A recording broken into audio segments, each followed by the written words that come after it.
to slavery, the taking away of Indian lands, putting Indians on reservations, and as it relates to civil rights in this country. Now, I don't want to get into a long discussion of it, but I want to talk to you about the 13th, 14th, and 15th Amendments. So tell me about those amendments and how they were voted on as it relates to Democrats and Republicans.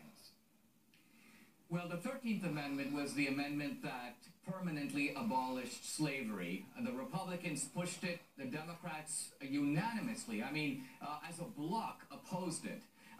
But it passed. The 14th Amendment granted equal rights under the law. If I'm not mistaken, not a single Democrat voted for it. Right. The Republicans once again got it through. The 15th Amendment was the right to vote. Republicans pushed it through, the Democrats again in uniform opposition. Now, why is this important? It's important because Democrats today will claim credit for the civil rights movement of the 1960s. The Civil Rights Act of 64, the Voting Rights Act of 65. But those laws were all based upon constitutional provisions that have been put into the Constitution 100 years previously by the Republican Party, and their enforcement had been blocked for almost a century by the Democratic Party. So that's why this history is so important. The Democrats to this day claim to be the party of the good guys, of the little guys, of minorities, of women. Now, the real history is that the Democrats blocked women's suffrage. Yeah. They were the party of the Ku Klux Klan. They were the party of immigration restrictions, forced sterilization. Dinesh, nobody believes that. If I went out and did my man on the street, not that they're geniuses out there, but I asked them that everybody would swear on their homes that the Republicans are the ones who are the KKK and all that.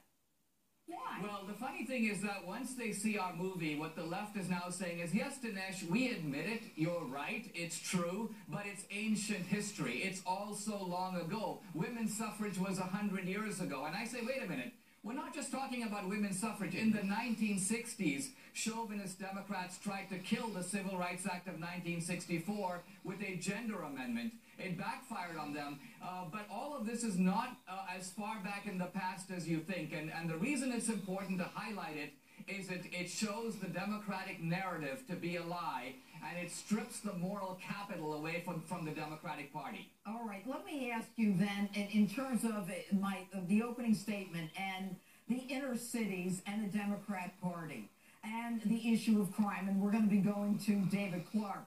How is it that the Democrat Party, in terms of your perspective, is continuing the crime issue and not creating a safe haven for the minority community?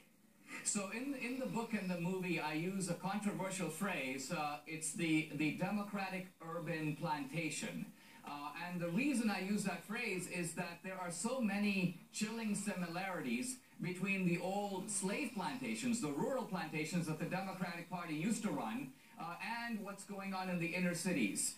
So in the old slave plantations, if you look at what life was like, you had ramshackle dwellings, broken families, a lot of illegitimacy, a lot of violence necessary to hold the place together because slavery was based on coercion.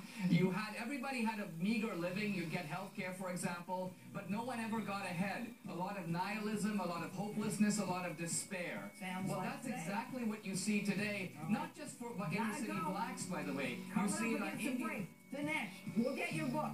Dinesh D'Souza, thanks for being with us. You heard Donald Trump and I talking about law and order in America.